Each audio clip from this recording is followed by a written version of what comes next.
सब्जियों और खाने पीने की दूसरी चीजों की कीमतें बढ़ने से जुलाई में रिटेल इन्फ्लेशन अपने 15 महीने के टॉप लेवल पर पहुंच गया है। सरकारी आंकड़ों के मुताबिक सीपीआई ने कंज्यूमर प्राइस इंडेक्स आधारित मुद्रास्फीति जुलाई में 7.44% दर्ज हुई। इससे पहले जून 2023 में यह 4.87% और पिछले साल जुलाई 2022 में यह 6.71% थी। आपको बताएं कि खुदरा महंगाई दर इससे पहले अप्रैल 2022 में इससे ज्यादा लेवल पर थी। सीपीआई 7.79% दर्ज की गई थी। राष्ट्रीय सांख्यिकी कार्यालय यानी कि एनएसओ की ओर से जारी आंकड़ों के मुताबिक फूड बास्केट में महंगाई दर जुलाई में 11.51% थी, जबकि इससे पहले जून में ये 4.55% पर थी और जुलाई 2022 में ये 6.69% पर थी। सरकारी आंकड़ों के मुताबिक साल दर साल सब्जियों की खुदरा महंगाई 37.43% थी, जबकि अनाज और उत्पाद मूल्य वृद्धि की दर जो है वो 13% की थी। अब सवाल ये है कि क्या ये महंगाई के आंकड़े चिंता बढ़ाते हैं? स्वाभाविक रूप से चिंता तो बढ़ाते हैं, लेकिन ये चिंता कितनी है? क्या ये आंकड़े, क्या ये महंगाई टिकाऊ रहने वाली है या फिर ये क्षणिक है? इस पर बातचीत करने के लिए बहुत खास मेहमान इस वक्त हमारे साथ सुनील कुमार सिन्हा, इकोनॉमिस्ट हैं इंडिया रेटिंग्स में।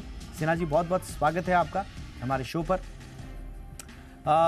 लगातार हम देख रहे हैं कि महंगाई जो है वो आरबीआई के दायरे से लगातार दूर होती जा रही है। कोशिशें तो तमाम हो रही हैं। इस वक्त आपको कितना चिंताजनक ये आंकड़े लगते हैं सर? और ये चिंता क्या ये क्षणिक है या फिर ये दीर्घकालिक चिंता है? आज जो आंकड़े आए हैं, अगर उस पे जरा हम डिटेल से नजर डालें तो एक चीज जो निकल कर आती है या उभर कर आती है वो ये है कि जो सडन स्पाइक हमने देखा है रिटेल इन्फ्लेशन के नंबर में, जो कि 7.44 हो गया है इस महीने जुलाई के महीने में, और जून के महीने में वो 4.81 था। तो ये जो स्पाइक हमें देखने को मिला है, इसमें सबसे ज्यादा कंट्रीब्यूशन जो है वो फूड आइटम्स का है। बाकी चीजें जो सीपीआई बास्केट में है उनमें कमोबेश जो है बहुत ज्यादा बढ़ोतरी देखने को नहीं मिली है, वो ऑलमोस्ट उसी लेवल पे है। पर ये जो फूड इन्फ्लेशन है वो डबल डिजिट में पहुंच गया है।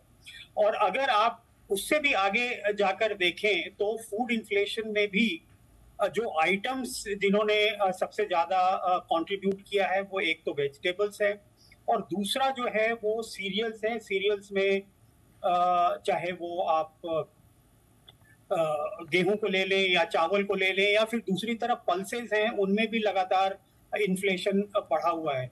तो ये जो खाद्य पदार्थ हैं इनकी वजह से जो है सडन स्पाइक आया है। नाउ जहां तक वेजिटेबल्स का सवाल है, जिसमें के उछाल 60% से भी ज्यादा है, वो काफी हद तक सीजनल है, क्योंकि हम सभी जानते हैं कि टमाटरों की कीमतों में सडनली बढ़ोतरी हुई और कई वेजिटेबल्स की कीमतों में भी बढ़ोतरी हुई है। और ये ज्यादातर इस बात के ऊपर डिपेंडेंट थी कि पिछले महीने जो है बारिश जो है काफी ज्यादा हुई थी, जिसकी वजह से तमाम रीजन्स में सब्जियों को नुकसान हुआ और उसका नतीजा ये हुआ कि इनकी कीमतें बढ़ी हैं।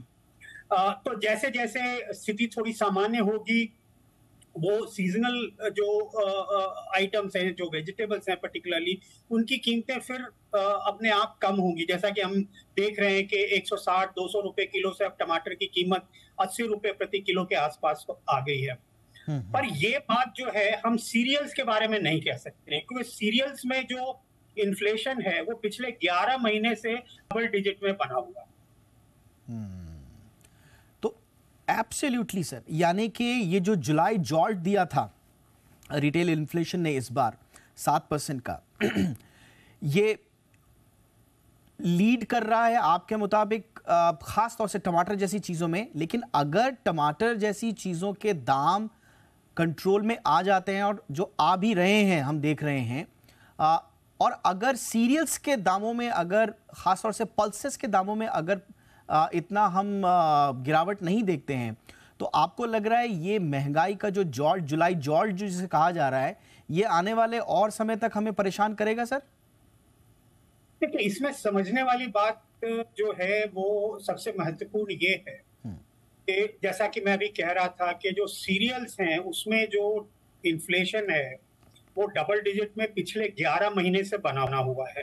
पल्सेस की कीमतों में भी अच्छी खासी इन्फ्लेशन हम देख रहे हैं, तकरीबन 8% के आसपास। और जो एक और चीज जैसे स्पाइसेस है, स्पाइसेस में भी इन्फ्लेशन बहुत हाई है। तो जो वेजिटेबल्स हैं या फ्रूट्स हैं, इनमें सीजनैलिटी बहुत ज्यादा होती है। ये महीने दर महीने या हफ्ते दर हफ्ते इनके कीमतों में उतार चढ़ाव देखने को मिलता है, क्योंकि ये पेरिशेबल कमोडिटीज हैं। उसके बनिस्पत जो चावल है, दाल है, गेहूं है, ये जो है तो ये भी सीजनल, पर इनमें जो है कम से कम 6 महीने का या साल भर का साइकिल होता है। तो जो इस समय जो चिंता का विषय है वो ये है कि जुलाई में तो बहुत अच्छी बारिश हो गई, उसकी वजह से रुपाई भी बहुत अच्छी हो गई है पूरे देश भर में। ये बात जरूर है कि कुछ इलाकों में बाढ़ आया, पानी आया, नुकसान भी हुआ है, परंतु इन जनरल जो है वो उससे जो है रुपाई अच्छी हुई है। पर अब जब अगस्त का महीना आधा बीत गया और हम ये देख रहे हैं कि जो मॉनसून रेनफॉल थे वो नॉर्मल से ज्यादा था जुलाई के महीने में, और अब जो लेटेस्ट आंकड़ा आया उसके हिसाब से अगर आप क्यूमुलेटिव नंबर को देखेंगे तो एक बार फिर से मॉनसून रेनफॉल जो है वो डेफिसिट में चला गया है। तो कहने का मतलब ये है कि अगस्त के महीने में अगर बारिश नहीं होती है या सितंबर के महीने में भी जो अपेक्षित बारिश है वो नहीं होती है, तो खाद्य पदार्थ, खासकर जो पल्सेस ग्रो होते हैं खरीफ सीजन में, या जो चावल, paddy is the main item which is grown, उनके जो है प्रोडक्शन के ऊपर असर पड़ेगा। तो इस समय ऑलरेडी इन चीजों का दबाव जो है, इन्फ्लेशन या प्राइसेस का दबाव बना हुआ है इन खाद्य पदार्थों पे, और अगर बारिश नहीं होती है तो हो सकता है ये दबाव आने वाले समय में और भी मुश्किलें पैदा करे। तो कुल जो स्थिति इस समय उभर कर आ रही है जी, उससे ये चीज साफ हो रही है कि आरबीआई का जो टारगेट है वो है इन्फ्लेशन को मतलब सीपीआई इन्फ्लेशन को 4% के आसपास लाना। वो मुझे दिखता नहीं नजर आ रहा है, और जिसका हिंट जो है आरबीआई गवर्नर भी बार बार दे रहे हैं कि और एवरेज इन्फ्लेशन जो उनका फोरकास्ट है वो भी पूरे फिस्कल ईयर 24 के लिए 5.4% का है। तो जो पॉलिसी रेट की दरों में गिरावट की बात हो रही है वो तो बिल्कुल ही एक तरीके से नहीं होने वाली है, और जहां तक पॉलिसी रेट के बढ़ने का सवाल है वो शायद अभी थोड़ी देर और इंतजार करना पड़ेगा ये देखने के लिए कि इन्फ्लेशन की ट्रैजेक्टरी कैसी होती है। ऑलराइट, तो ये देखिए बिल्कुल आपने सही बोला। मेरा अगला सवाल भी इसी से जुड़ा हुआ था कि क्या वाकई में अब आरबीआई के पास जो ऑप्शंस हैं वो सारे खत्म हो चुके हैं, लेकिन जैसा आप कह रहे हैं कि फाइनल तस्वीर अगली पॉलिसी में क्या कोई रेट चेंजेस होंगे, इसके लिए थोड़ा और हमें इन्फ्लेशन की ट्रैजेक्टरी देखना होगा। लेकिन अभी तक के एनालिसिस के मुताबिक सर आपको लग रहा है, क्योंकि आरबीआई की तरफ से लग रहा है कि जितनी फिजिकल इंप्रोवाइजेशन हो सकती हैं, फिजिकल इंप्रोवाइजेशन जितनी हो सकती हैं वो कर रहे हैं, लेकिन अब क्या आपको लगता है कि इंप्रोवाइजेशंस के अलावा, क्योंकि वो काम करती हुई दिखाई नहीं दे रही हैं, तो क्या अब पॉलिसी इंटरवेंशन का कोई चांस है सर, कोई विंडो है? और अगर है तो फिर पॉलिसी इंटरवेंशंस किस तरह के हों? देखिए, जो इंटरवेंशन ऐसे समय पे होती है वो दोनों ही हो सकती है, मॉनेटरी भी और फिस्कल भी। तो जहां तक फिस्कल इंटरवेंशन का सवाल है, मैंने पहले भी अभी जैसा मैं कह रहा था कि जो टारगेट है उससे अभी भी इन्फ्लेशन काफी ऊपर है। तो ऐसी स्थिति में कुछ हद तक जो खाद्य पदार्थों में खासकर गेहूं या चावल की कीमतों में जो इजाफा हुआ है उसको कंट्रोल करने के लिए सरकार जो है ओपन मार्केट में गेहूं या चावल को जो है वो ऑफलोड करेंगे, उससे कुछ हद तक जो है राहत मिलेगी। परंतु बहुत ज्यादा इंटरवेंशन आप कर नहीं सकते हो, क्योंकि आपके पास भी लिमिटेड स्टॉक है, और खास करके जो फूड प्रोग्राम्स सरकार चला रही है जिसमें कि जो लोग हैं बीपीएल के नीचे उनको 5 किलो अनाज जो है फ्री दिया जा रहा है।